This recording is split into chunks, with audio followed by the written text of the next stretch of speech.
Isang mapagpalang araw po sa ating lahat. Ako po si San Timothy, anak ng Transgender Woman noon, binago ng Panginoon sa ng super data na ngayon. Mayroon po akong magandang balita sa ating lahat. Ibabahagi ko po kung paano po tayo magkaroon ng kaligtasan, paano malilinis ang ating mga kasalanan, paano po tayo magkaroon ng buhay na walang hanggan.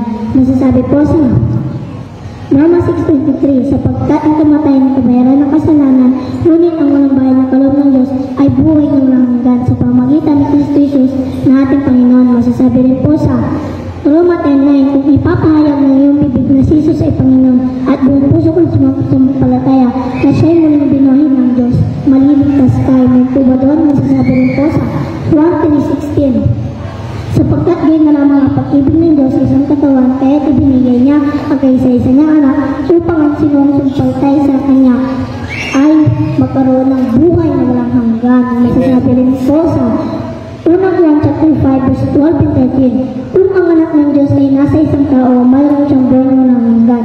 Ngunit kung wala sa kanyang anak ng Diyos, wala siyang buhay na walang hanggan.